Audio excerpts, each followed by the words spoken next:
ಊಟ ಬಲ್ಲವನಿಗೆ ರೋಗಿಲ್ಲ, ಮಾತು ಬಲ್ಲವನಿಗೆ ಜಗಳಿಲ್ಲ. ಹಿರಿಯರು ಹೇಳಿರೋ ಮಾತು ಯಾವುದು ಸುಳ್ಳಲ್ಲ. ಅಷ್ಟು ಸತ್ಯವಾಗಿರುವಂಥ ಮಾತುಗಳು. ಹೇಳೋಕ್ಕೇನೋ ಹೇಳ್ತಾರಲ್ಲ, ಹೇಳೋಕ್ಕೆ ಗಾದೆ ಮಾಡಿದಾರೆ, ಉಣ್ಣಕ್ಕೆ ಬಾನ ಮಾಡಿದಾರೆ ಅಂತ ಹೇಳ್ತಿರ್ತಾರೆ. ಅದೂ ನಿಜ, ಇದೂ ನಿಜ. ಇವತ್ತು ನಾವು ಮಾಡ್ತಾಯಿದ್ದೀವಿ ಗೋಬಿ ಮಂಚೂರಿ. ಅದಕ್ಕೂ ಇದಕ್ಕೂ ಏನು ಸಂಬಂಧ ಅಂತ ನೀವು ಕೇಳ್ಬೋದು.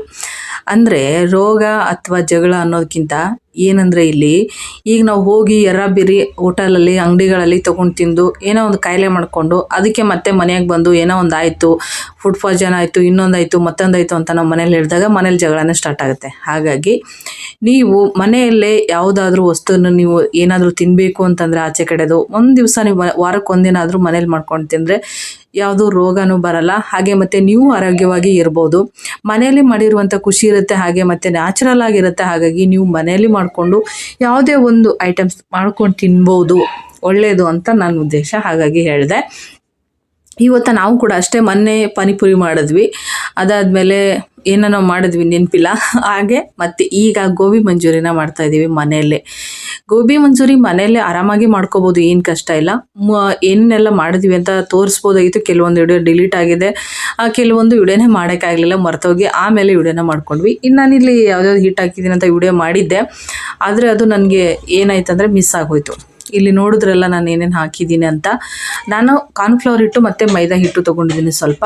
ಹಾಗೆ ಮತ್ತು ಎಲೆಕೋಸಿಂದ ನಾನು ಮಾಡ್ಕೋತಾ ಇದ್ದೀನಿ. ಹೂಕೋಸಿಂದ ಮಾಡೋದು ಕಡಿಮೆ ಮಾಡಿ, ಯಾಕಂದರೆ ಹೂಕೋಸಲ್ಲಿ ತುಂಬ ಹುಳ ಇರ್ತದೆ.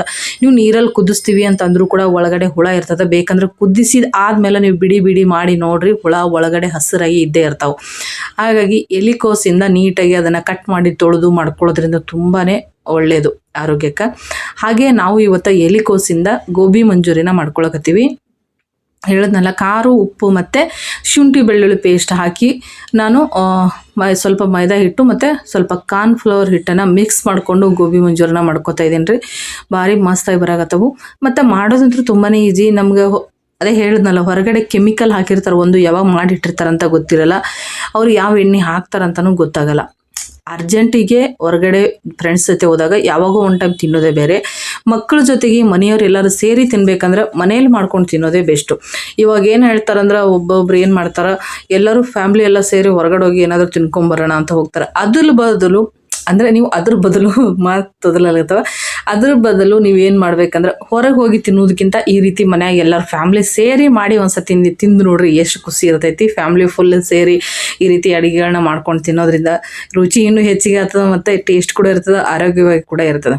ಹಾಗಾಗಿ ನಾವು ಇವತ್ತು ಅದೇ ರೀತಿನೇ ಮಾಡಿರೋದು.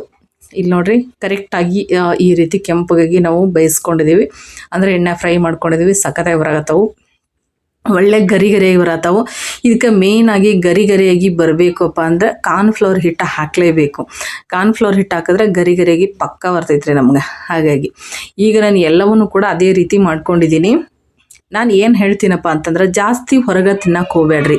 ಈಗಿನ ಫುಡ್ ಒಳಗೆ ಯಾವುದು ನ್ಯಾಚುರಲ್ ಅಂತಲೇ ಇಲ್ಲ, ಎಲ್ಲವೂ ಕೆಮಿಕಲ್ ಇದೆ. ಹಾಗಾಗಿ ಎಲ್ಲವನ್ನೂ ಹೊರಗಡೆ ತಿಂದು ರೋಗ ಮಾಡ್ಕೊಳ್ಳೋದಕ್ಕಿಂತ ಸ್ವಲ್ಪ ಸ್ವಲ್ಪ ಆದರೂ ಮನೆಯಲ್ಲಿ ನಾವು ಮಾಡ್ಕೊಂಡು ತಿಂದು ನಮ್ಮ ಹೊರಗೆ ನಾವೇ ಕಾಪಾಡ್ಕೋಬೇಕು. ಹಾಗೆ ಈಗ ಇದೆಲ್ಲ ರೆಡಿ ಮಾಡ್ಕೊಂಡಿದ್ದೀನಿ ರೀ. ಇನ್ನು ಒಗ್ಗರಣೆ ಮಾಡ್ಕೋಬೇಕು. ಇದು ಎಲ್ಲ ರೆಡಿ ಆಯಿತು, ಗೋಬಿ ಎಲ್ಲ ರೆಡಿ ಆಯಿತು. ಇನ್ನು ಅದಕ್ಕೆ ಒಗ್ಗರಣೆ ಮಾಡ್ಕೊಳಕ್ಕೆ ಚಿಲ್ಲಿ ಸಾಸು ಮತ್ತು ಟೊಮೊಟೊ ಸಾಸು, ಹಾಗೆ ಮತ್ತು ಅದು ಇನ್ನೊಂದು ಏನೋ ಹೇಳ್ತಾರೆ ನೋಡಿ, ಸೋಯಾ ಸಾಸ್, ಅದು ಒಂದು ತೊಗೊಂಡಿದ್ದೀವಿ.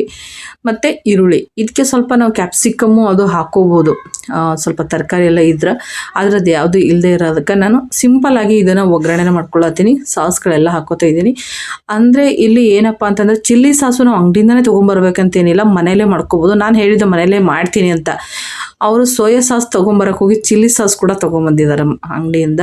ಹಾಗಾಗಿ ಅಂಗಡಿಯಿಂದ ತರೋ ಅವಶ್ಯಕತೆ ಇಲ್ಲ ನೋಡ್ರಿ. ಒಂದೆರಡು ಮೆಣಸಿನ್ಕಾಯಿ ಮತ್ತೊಂದು ಚೂರು ಪುದೀನ ಕೊತ್ತಂಬರಿ ಹಾಕಿ ರುಬ್ಕೊಂಡ್ರಂದ್ರೆ ನಿಮ್ಮ ಚಿಲ್ಲಿ ಸಾಸು ಅಂಗಡಿಯಲ್ಲಿ ಬೇಡ, ಮನೆಯಲ್ಲೇ ಅಷ್ಟು ಬೆಸ್ಟಾಗಿ ಸಿಗ್ತದೆ. ಅದ್ರ ಜೊತೆಗೆ ನೀವು ಮನೆಯಲ್ಲೇ ಶುಂಠಿ ಬೆಳ್ಳುಳ್ಳಿ ಎರಡೂ ಅದರಲ್ಲಿ ಹಾಗೆ ರುಬ್ಕೊಂಡ್ರಂದ್ರೆ ಇಷ್ಟು ಘಮ ಕೊಡ್ತೈತಿ, ಇಷ್ಟು ಟೇಸ್ಟ್ ಇರ್ತೈತಿ, ಸಖತ್ತಾಗಿ ಬರ್ತದೆ. ಒಂದ್ಸತಿ ಬೇಕಾದ್ರೆ ನೀವು ಟ್ರೈ ಮಾಡಿರಿ, ಎಷ್ಟು ಸಖತ್ತಾಗಿ ಬರ್ತದೆ ಅಂತ ಹೇಳಿಬಿಟ್ಟು.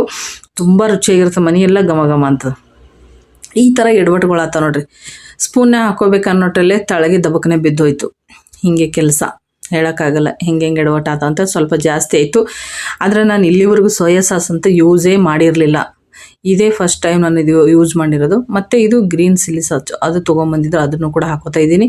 ಅದ್ರ ಜೊತೆಗೆ ಟೊಮೊಟೊ ಸಾಸ್ ಅಂಗಡಿಯಿಂದನೇ ತೊಗೊಂಬಂದಾರೆ, ಅದು ಕೂಡ ನಾನು ಮನೆಯಲ್ಲೇ ಮಾಡ್ತೀನಿ ಅಂತ ಹೇಳಿದೆ. ಅವ್ರು ಮೊದಲೇ ತೊಗೊಂಬಂದಿದ್ರು, ಹೋಗಲಿ ಅಂತ ಅದನ್ನೇ ಹಾಕಿದೆ. ಹೇಳೋಕ್ಕಾಗಲ್ಲ ಮನೆಯವ್ರು ಹೆಂಗೆ ಮಾಡ್ತಾರೆ ಅಂಥೇಳಿ.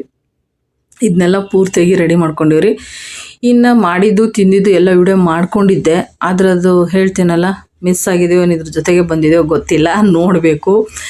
ಕೆಲವೊಂದೊಂದು ಏನು ಮಾಡ್ತಾಯಿದ್ದೀನಿ, ಸ್ಟೋರೇಜ್ ಫುಲ್ ಆಗ್ತದೆ ಅಂತ ಹೇಳಿಬಿಟ್ಟು ಡಿಲೀಟ್ ಮಾಡಿಬಿಟ್ಟಾಗ ಒಂದೊಂದು ಸತಿ ಮಿಸ್ ಆಗಿ ಹೋಗಿರ್ತಾವೆ.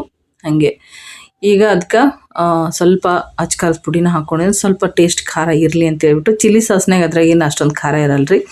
ಆಮೇಲೆ ಕಾರ್ನ್ಫ್ಲೋರ್ ಹಿಟ್ಟು ಸ್ವಲ್ಪ ತಿಕ್ನೆಸ್ ಬರಬೇಕಲ್ಲ ಇದಕ್ಕೆ ಗೋಬಿಗೆ, ಹಾಗಾಗಿ ಅದಕ್ಕೆ ಕಾರ್ನ್ಫ್ಲೋರ್ ಹಿಟ್ಟನ್ನು ಮಿಕ್ಸ್ ಮಾಡಿ ಅದ್ರೊಳಗೆ ಹಾಕ್ಕೊಂಡಿದ್ದೀನಿ. ಅದನ್ನು ಚೆಂದಾಗಿ ಒಂದು 5 ನಿಮಿಷ ಕುದಿಸ್ಬೇಕ್ರಿ, ಮಸಾಲೆ ಎಲ್ಲ ಹಿಡ್ಕೋಬೇಕು. ಅದಾದಮೇಲೆ ನಾವು ಮಾಡಿರುವಂಥ ಗೋಬಿನ ಹಾಕಿ ತಿರ್ಕೋಬೇಕು. ಈ ರೀತಿ ಮಾಡ್ಕೊಳೋದ್ರಿಂದ ದಿಟ್ಟು ಅಂಗಡಿಗಿಂತ ರುಚಿಯಾಗಿರ್ತಾವೆ ಮತ್ತು ನ್ಯಾಚುರಲ್ ಆಗಿರ್ತಾವೆ, ಆರೋಗ್ಯವಾಗಿರ್ತಾವೆ.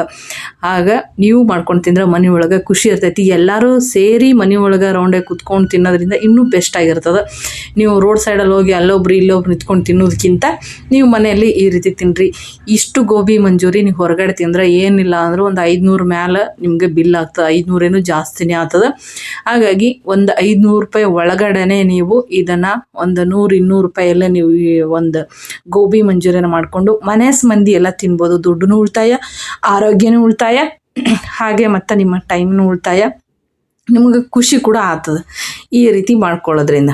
ನಿಮ್ಗೆ ಈ ವಿಡಿಯೋ ಇಷ್ಟ ಆಗಿದೆ ಅನ್ಕೋತೀನಿ. ಇಷ್ಟ ಆದರೆ ದಯವಿಟ್ಟು ನಾವು ವಿಡಿಯೋನ ಒಂದು ಲೈಕ್ ಮಾಡಿ, ಹಾಗೆ ನಿಮ್ಮ ಅನಿಸಿಕೆನ ಕಮೆಂಟ್ ಮಾಡಿ ತಿಳಿಸಿ. ನೀವು ಯಾರ್ಯಾರೆಲ್ಲ ಮನೆಯಲ್ಲಿ ಗೋಬಿನ ಮಾಡ್ತೀರಂತ ಕಮೆಂಟ್ ಮೂಲಕ ತಿಳಿಸಿ. ಮತ್ತು ನಿಮಗೆ ಹೊಸ ವಿಡಿಯೋ ಯಾವುದೆಲ್ಲ ಬೇಕು ಅಂತ ನನಗೆ ಕಮೆಂಟ್ ಮಾಡಿ ತಿಳಿಸಿದ್ರೆ ಖಂಡಿತ ನಾನು ಆ ವಿಡಿಯೋನ ಮಾಡೇ ಮಾಡ್ತೀನಿ. ನೋಡಿ ಈಗ ಪೂರ್ತಿಯಾಗಿ ಕಂಪ್ಲೀಟ್ ಆಗಿ ಗೋಬಿ ರೆಡಿ ಆಯಿತು.